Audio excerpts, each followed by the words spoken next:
How's it going, everybody? It's me, Shane. I'm here to give you a Rurouni Kenshin 2023 episode review. Today's episode is episode 10, A Reason to Act. Before I go any further, please give me a reason to hit that like button because it helps get other people engaged. We want people to see what's going on here, and I'm asking you, please hit that like button, subscribe, and hit the notification bell so you can be notified of more reviews just like this one. We actually did a One Piece live action review. It's on the channel. Check it out. It's a bit of a long one. I haven't done a long review like that in a long time, but I have feelings on it. I want to be honest with you. So please give me a watch. So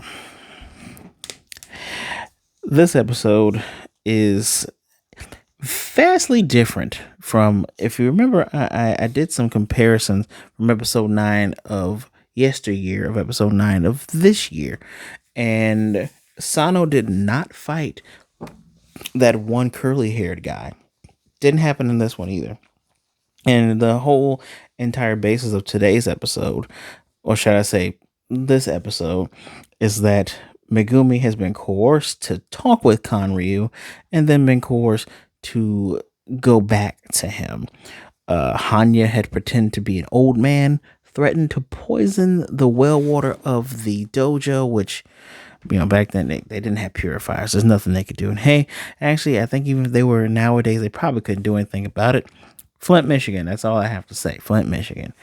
Still doesn't make any sense. They still don't have water.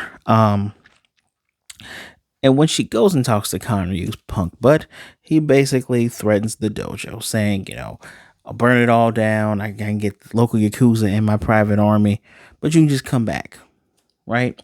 Now, the reason why he presented to her like this is because they know that Kenshin is Himura Batosai. They don't want no part of that because you can't beat a legendary manslayer. Don't want no part of it.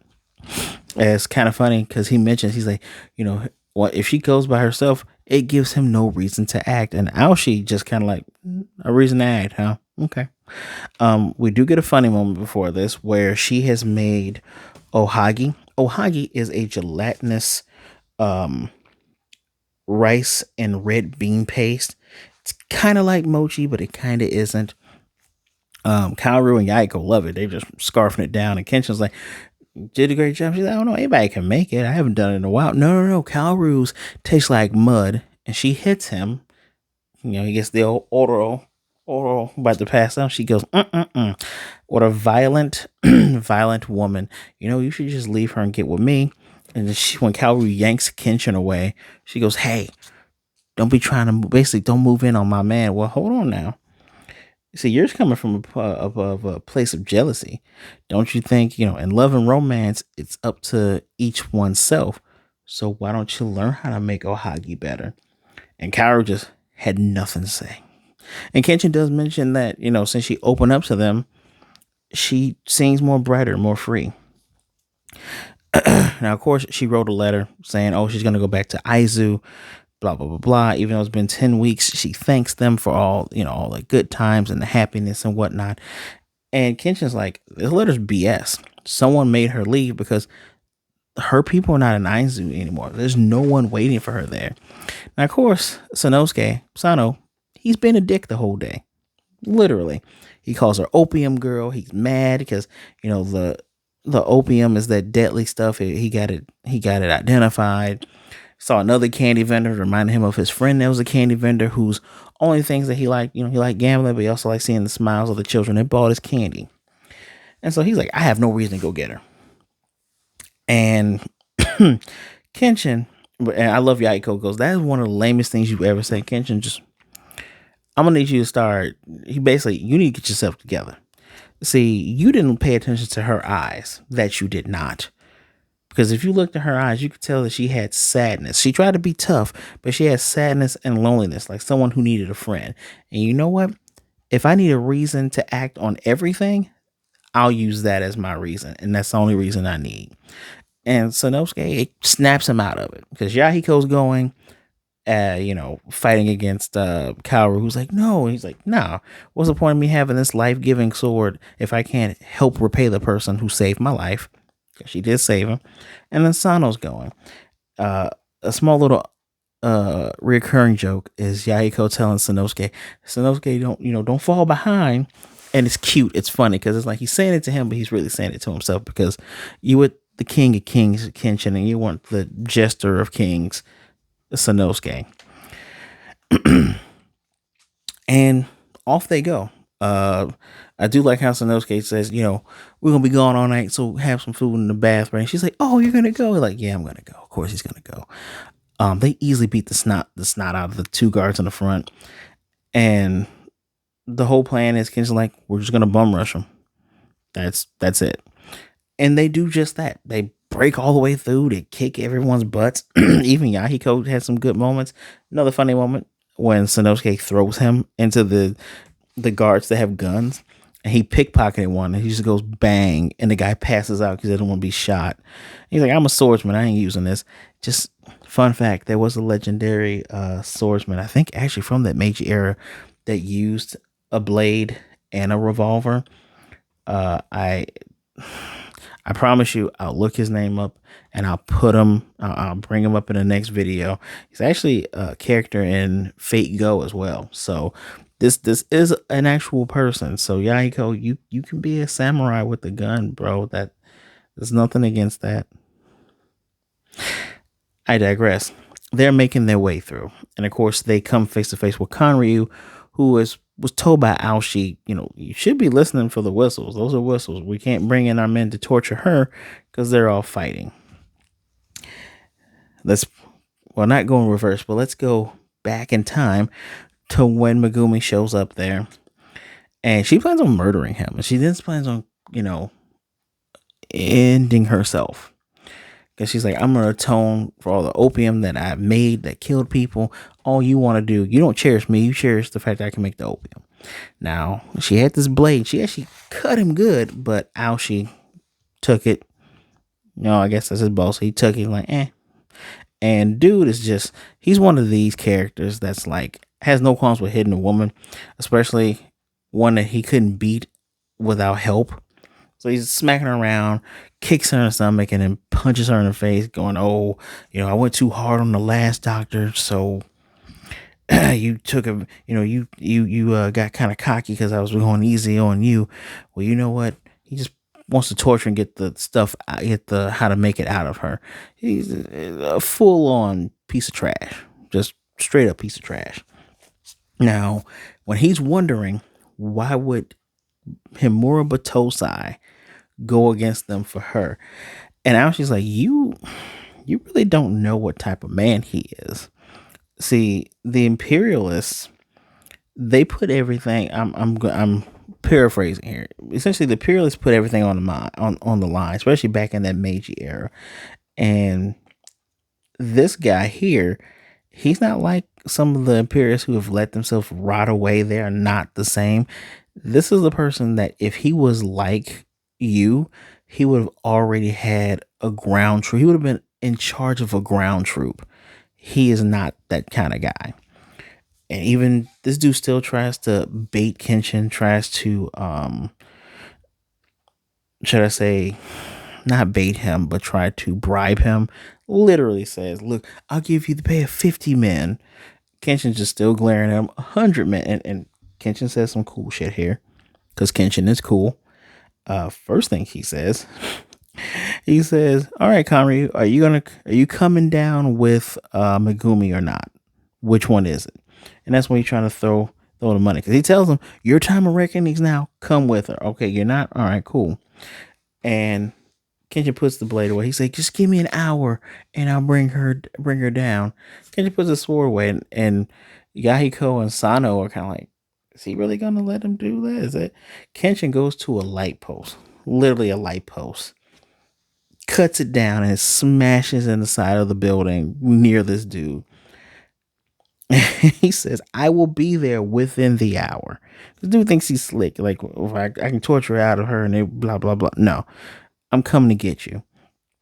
And Aoshi's just like, try to tell you, but it's okay. Because through the hallway, I got a man there. Going up the stairs, I got two guys there. There's no way he's breaking through all the way up past the dining room. So I'm gonna lock her up in the third floor observatory, and there we go.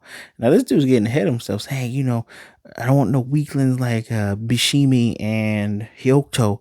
You guys gotta do the damn thing." He goes out. She grabs him by the collar and lifts him up, and essentially tells him, "Hey, you are not the leader of the Oniwabanshū. I am." And just tossing him aside. We don't care about opium money or none of that stuff. We want a good fight, and that's what we're going to do. And he's confused, like, why would you want to fight the legendary manslayer? Because that's what we do. He's going to go against the Edo Castle Oniwabanshū, and we're going to take him out. As a matter of fact, he does take Megumi upstairs, gives her back her blade when she wakes up, and essentially thanks her, saying to her, "Hey, you brought us, I only stayed here because I thought it'd kind of be, especially with all the opium stuff and just trying to make things okay. But you brought us a legendary enemy," and he's happy about that. And he actually sincerely says to her, "I, have sympathy for the hardships in your life, essentially, right?" And he tells her, don't have hope that they're coming up here, because we're going to beat them. Then you're going to be tortured by this guy and then killed. And her whole deal is she's mad that they came. She's like, "You guys are a bunch of idiots." And she's just wondering why they would. And dude essentially like, yeah, that really doesn't matter, but because we're going to take him out, locks the door, right? And unfortunately, the first person Kenshin's going to fight is Hanya. And I remember how this went in the original. I can't wait to see how this goes in this one. But he's like, man, really? This skilled dude? I'm gonna have to fight this dude first. And he said, "I told you I would see you again. And I'm gonna see you again right now." Which next episode is gonna be called Savage Hanya Honorable Shikicho. Wanna make sure I didn't forget anything. Mature abused. Yeah, dude abused her. Aoshi, which very funny. Yeah, that's essentially this whole episode. Now, usually my reviews can be a little bit more in depth, but this is definitely one if you haven't seen it, you should see it yourself. It's fairly good. It's really good. I also think that we might get a break after episode 12. Pretty sure that's when this Oniwaban part might end. Maybe it end on 15. I can see it ending on 15, possibly, if they stretch things out, but it would be interesting if this is going to end right around the same time that Bleach is going to end its second season of the 1,000-Year Blood War. But yeah, this was great. Kenshin was being Kenshin, Sano was being Sano. We get Yahiko stepping up. I don't know if he's going to fight any of the Oniwabanshū, the Oniwaban group. Who knows? But yeah, Kenshin is still that dude with those cold lines. He's built different. I don't need your money. Hell, Aoshi's built different too. He doesn't need opium money. He even says it to Megumi. "We don't care about opium money. We want strong opponents." And this dude, literally his people were versus our people, so we're gonna fight him. This is the birth of a beautiful rivalry. Yes. Yeah. Can't wait. I don't think I've missed anything. There's no special Easter eggs here. It's great because when Kenshin's moving, the dudes are like not even paying attention to Sano and Yahiko until it's too late. They're like, who is this dude? How is he moving like that? And shouldn't mess with the friend of a legendary manslayer. So I'm glad Sano got his attitude together. Glad to see some of the fun parts of this episode. So weird that Hanya has the mask on. It's just like, "I'm an old man." Psych. Ninjas. Literally, they are literally ninjas. Funny, Nobu Sensei, because I don't want to butcher his name. He actually didn't want to just call them straight up ninjas. I'm pretty sure I said that last week when breaking down the Oniwabanshū. Didn't want to call them straight up ninjas, so he said, "All right, well, we'll call them Onmitsu because that's I don't want to say shinobi, which is funny because that's literally what they are. They're ninjas. They're ninjas through and through." So good episode. I'm gonna give it a solid 4 out of 5, just because so much happens that I'm not even gonna break down word for word what happened. It's so good. Usually the good episodes are the ones where my reviews are like under 20 minutes. Just fun. Fun. Not a whole lot to dissect, but it's so much fun. 4 out of 5. Give it a watch if you haven't. Oh, not even the beginning. Just we're easing into more of the Oniwabanshū. We're about to get our what was it? Well, did we get a major battle? I guess Hyoto counts as a major battle, right? So we're gonna get Benshimi. So we're gonna get this third guy. We still got a fourth guy, and we still haven't seen Oishi. Oishi means delicious. Haven't seen Aoshi yet, so can't wait. But please, let me know what you think of the episode in the comment section down below. Just, are you excited like I am? Because I promise you I am. I'm just trying to contain it.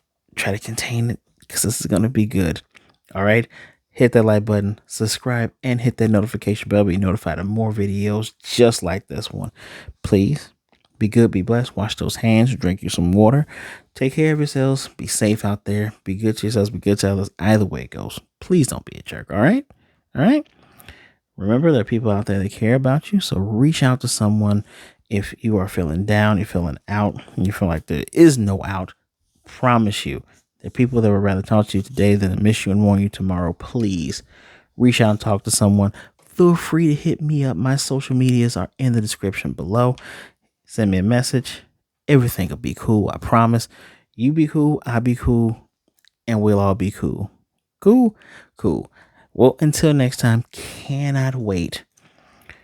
Because when I break down that Hanya fight, the nostalgia I'm getting already. I'll see you guys next time. Order.